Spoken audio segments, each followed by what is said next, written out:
안녕하세요. 대출과 관련해 다양한 경험과 전문성으로 정부의 불균형을 없애는 세움인베스트입니다. 지난 영상에서는 주택담보대출 규제지표인 LTV, DTI, DSR에 관련하여 설명을 드렸었는데요. 앞 영상에서 설명드린 대로 해당 지표들은 대출 한도에 제한을 주는 규제정책을 위해 만들어진 지표입니다. 오늘은 주택담보대출의 목적, 유형, 지역에 따른 LTV, DTI, DSR의 비율에 관련하여 설명을 드릴 예정인데요. 해당 영상을 시청하시면 대출을 진행하실 때 내가 어떠한 제한을 받는지 직접적으로 알 수 있는 매우 유익한 영상입니다. 앞으로 다룰 내용은 LTV, DTI, DSR 영상을 스킵하고는 이해하실 수 없기에 이전 영상을 시청하지 않으셨다면 시청 후 보실 것을 권유드립니다. 자, 그럼 공통적으로 적용되는 사항을 먼저 말씀드리겠습니다. 우리나라는 담보물이 위치한 지역이 규제지역에 해당되는지 유무에 따라 비규제지역 대비 강화된 규제를 받습니다. 현재 규제지역은 서울의 강남구, 서초구, 송파구, 용산구 총 4개 구가 해당되며 나머지 지역은 비규제지역입니다. 뒤에서 보시겠지만 이러한 규제지역은 대출 부분에서는 비규제지역 대비 강화된 LTV를 적용받게 됩니다. 또한 DSR의 경우에는 집행 대출기간의 분류에 따른 제한의 강도를 상이하게 적용받게 되는데요. 1금융권 같은 경우에는 DSR이 40%, 2금융권의 경우에는 DSR이 50% 내에서 대출이 진행되도록 금융당국의 규제를 받습니다. 앞으로 살펴볼 모든 유형의 대출에서 DSR은 40% 또는 50% 내를 충족하셔야 합니다. 나머지 LTV, DTI 부분은 대출의 종류에 따라 규제 지표들의 수치가 상이하기 때문에 틀을 구분하고 구분된 틀 안에서 지표들을 보시면 이해하시기가 더 쉽기 때문에 구분해서 설명을 드려보겠습니다. 주택담보대출은 크게 목적, 유형, 지역을 기준으로 구분할 수 있고 나눠진 종류에 따라 상이한 비율로 규제 지표들의 제한을 받습니다. 첫 번째로 목적에 따라 구분하면 주택담보대출은 주택담보대출 매매자금과 주택담보대출 생활안정자금으로 나눠볼 수가 있겠습니다. 주택담보대출 매매자금은 소유권 이전과 동시 또는 소유권 이전 후 3개월 이내에 실행되는 주택담보대출을 뜻합니다. 즉, 주택 매매를 목적으로 실행되는 대출입니다. 이외에 주택담보대출 매매자금을 제외한 모든 가계자금 대출은 주택담보대출 생활안정자금으로 속하게 됩니다. 예를 들어서 매매 목적이 아닌 추가 자금 마련을 위한 목적, 대안을 위한 목적, 세입자 보증금 반환을 위한 목적으로 받는 모든 대출들은 생활안정자금에 속합니다. 생활안정자금, 줄여서 생안자 등으로 불리고 있습니다. 추후 살펴볼 기회가 있겠지만 이러한 생활안정자금은 매매자금과는 달리 추가주택 매수금지 약정을 대출 시에 함께 진행한다는 중요한 특징이 있습니다.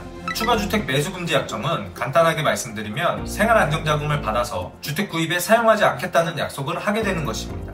지금 살펴본 목적에 따른 분류는 주택담보대출의 기본이 되는 대분류라고 생각하시면 되겠습니다. 이제 이 대분류를 유형에 따라 세부적으로 구분을 해보면 매매자금은 무주택자 매매자금, 유주택자 매매자금, 서민 실소유자 매매자금, 생애 최초 매매자금으로 구분을 하고 생활안정자금의 경우에는 1주택자 생활안정자금, 2주택 이상부터는 다주택자 생활안정자금으로 구분할 수 있겠습니다. 이렇게 구분하여 살펴보는 이유는 유형별 제한이 상이하기 때문입니다.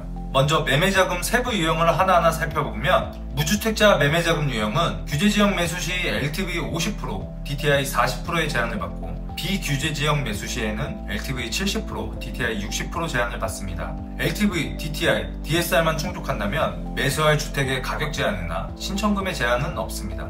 유주택자 매매자금 유형은 규제지역 매수 시 LTV 30%, DTI 30%의 제한을 받고 비규제지역 매수 시 LTV 60%, DTI 50%의 제한을 받습니다. 마찬가지로 LTV, DTI, DSR만 충족한다면 매수할 주택의 가격 제한이나 신청금의 제한은 없습니다. 무주택자 유형과 비교했을 때 LTV와 DTI의 차감이 있음을 볼 수 있습니다.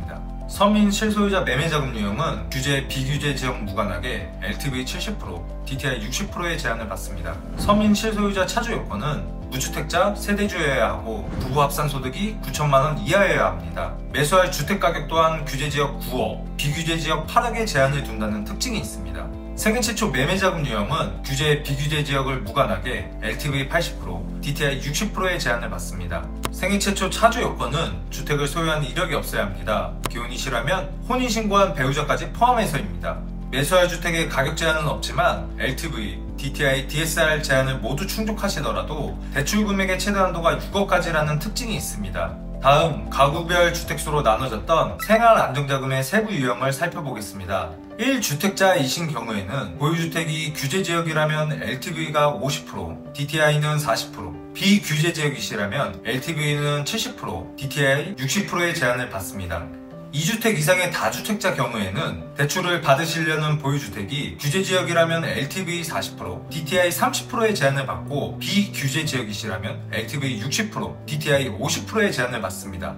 결론적으로 생활안정자금 경우에는 2주택자부터는 LTV와 DTI 지표가 마이너스 10%만큼 강화된 규제를 적용받는다고 보시면 되겠습니다. 지금까지 주택담보대출 가계자금 관련하여 각 구분에 따른 규제 지표들의 비율을 알아보았습니다. LTV, DTI, DSR이 모두 충족되는 범위 내에서 대출이 되기 때문에 세 가지 지표를 모두 비교하셔야 합니다. 물론 대출을 진행하실 때는 고객이 직접 계산하지는 않지만 부동산이라는 것은 금액의 규모가 큰 자산입니다. 큰 금액이 움직이는 부동산을 매매를 하시건 운용을 하시건 이러한 내용을 알고 있다면 조금 더 계획적이고 안전하게 접근하실 수 있지 않을까 싶어서 촬영을 해보았습니다. 혹시 오늘 살펴본 규제 지표들을 충족하지 못하여 고민이신 분들이 있을 수도 있습니다. 어려움이 있으신 분들은 다른 방안을 통해서 해결되는 경우도 있기에 문의하시면 상담 도와드리겠습니다. 이상 다음에도 유익한 정보로 찾아뵙겠습니다.